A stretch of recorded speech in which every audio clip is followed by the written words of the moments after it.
One of the things I absolutely love and have loved for 19 years as an instructor of technology is those aha moments when you see people's eyes light up when they realize the true power of the technology at their fingertips. Social networking is one of those, especially when it's kind of wrapped up inside of something as powerful as SharePoint to begin with. So let's take a few minutes to discover all of the information and ways that you can work with people. Yes, I know. It seems like when we talk about using computers, we think we're getting away from working with people. But there are a lot of ways to connect and communicate and get to know people using the social networking tools. So let's start in a place that you'll probably spend a lot of time, and that is in a list or library. A lot of places in SharePoint will show you a person's name, either somebody who modified something, created something, maybe they're assigned a task. It could be for a lot of different reasons, but it will be a name nonetheless. If you pause over a name, and I'm going to pause over Aaron Olson, we get to see these wonderful little pop-ups that we've been seeing in a lot of different Office applications. The nice thing about this is, first of all, it gives a picture. So if you don't get to see people very often, now you have a face to put with a name.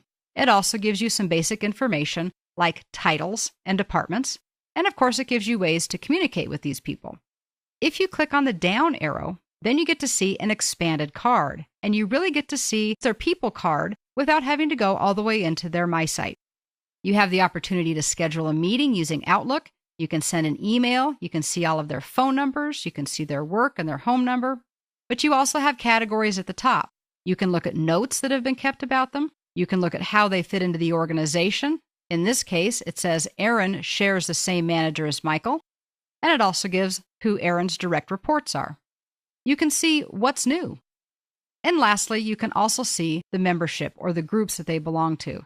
In this case, Aaron is a company administrator and also part of management.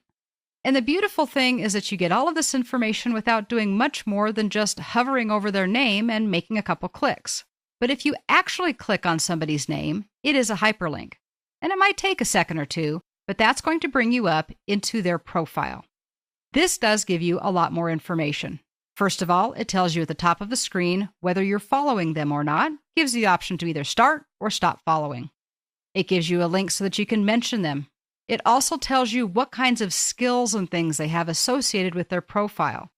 So if I don't really know Erin, I can say, well, geez, I now know an awful lot. She does instructional design, she works with InfoPath and SharePoint, she's worked in database and project management, and she likes photography. Those are both skills as well as areas of expertise and personal hobbies.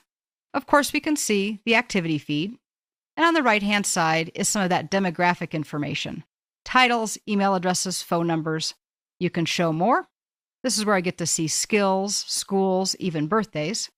And you can see people that you have in common. You also may have an org chart within your facility based off of Active Directory and Exchange. This information gives you a lot of information that you may need to get to know somebody, to be able to prepare for a meeting in which this person is going to participate, but you're not sure exactly who they are or how to approach them. A lot of different information simply by clicking their name. Now, of course, you also could have just done a search because we know that we can search for people. If you click on the top right of your screen and type somebody's name, you also can come into their profile. So don't think you have to search around and find something that they've actually authored or contributed to.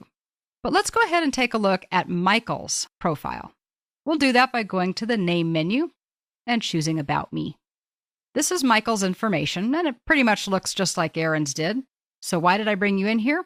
Because there are a couple of other things that I just wanted to show you how to do. One of the nice new features in SharePoint 2013 is the ability to do something called mentioning. Sometimes if a person said a colleague had mentioned you, you might either be concerned or flattered, all depending on what the situation was. These days, we have to think of another meaning for mentioning. It relates to SharePoint's social networking features, and it actually works in many different directions.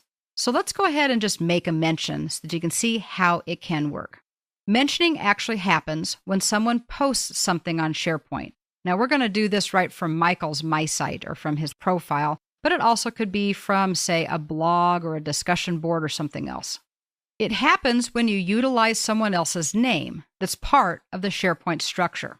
In other words, let's go over to Michael's newsfeed. Michael was part of a mention by Eric, and we can see that here. Check out at Michael Brooks, and Michael Brooks is bolded. And if we weren't Michael, we could click and it would take us to Michael's profile, just like what we saw with the Aaron profile from the library. So if Michael wants to, he can do a couple of things with this. He can like it. Many of us are familiar with liking things. This is part of the ratings. That helps people know what content others are finding useful, as opposed to maybe being not quite so useful. He could also reply directly from here. But if Michael wants to make his own comment, he can simply click at the top of his newsfeed and start his own conversation. Maybe Michael wants to refer back to something that Eric wrote. Maybe it's about the cell phones. Now, if he just types it this way, Eric's work on the cell manuals is awesome too, it's just going to be a post. Anybody that's following Michael will be able to see it, but it doesn't really link it together with Eric. So what you have to do in order to make this into a mention is use that ever popular @ symbol. Let's just erase this first part and start it over. When you start typing directly after an @ symbol, SharePoint will display the list of all of the users that fit. So if I type ERI, it doesn't know if it's Eric or Aaron. We simply need to click on the one we want. Now he's made a mention. It really is that easy from within most of the places where you can post information within SharePoint, from conversations and even from within blogs. If Michael wanted to include a picture, he could click the little camera and upload a picture. Otherwise, he simply needs to move over to the right, click on Post, and we can see that this is showing up as a mention. Eric will be notified that he was mentioned. Anybody following Eric will also be able to see this. And of course, anybody following Michael will be able to see his post as well. It all simply starts to work and blend together the way that it should by one person simply doing one activity. The amount of information available in SharePoint, because it's part of your server system and Microsoft Exchange and your whole infrastructure, and because people are using it, and because people are adding content to it, and because we have things like profiles, all of this comes together to make a very powerful tool for being able to find and track and learn about people that we work with. You know, it can be difficult to get to know everyone you work with, especially in these geographically distributed workplaces we have these days.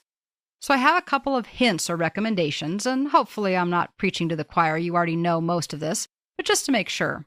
Number one, make sure that you use your people cards.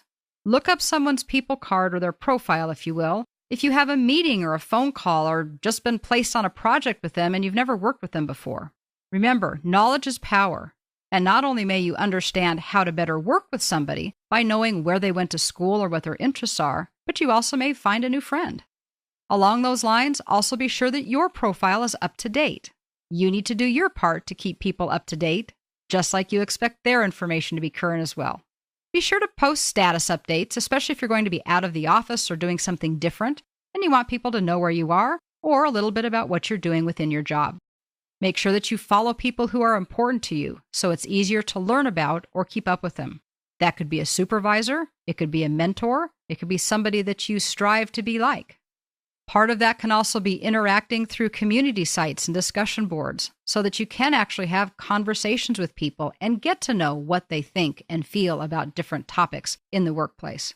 Unfortunately, we sometimes get in our grungies and tend to complain a lot more than we praise.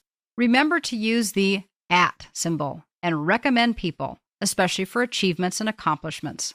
Maybe make it a goal once a week to just find something nice to post about somebody. Of course, you don't want to overdo it. We don't want to hear about every single thing that you're doing today. At 8:02, I went by the candy jar. At 8:04, I filled up my cup of coffee. At 8:07, I sharpened my pencil. That's the kind of stuff that drives me crazy about social networking. We need to make sure that we use it appropriately, that we give people information that is useful to them about our content, about our clients, our vendors, and our organization. But don't go overboard with it. Lastly, just remember, if you don't currently use social networking, you should. It's not a waste of time. It's not something that those kids do. It's something that really has a lot of value and will add a lot of value to you as an employee as well as to your organization.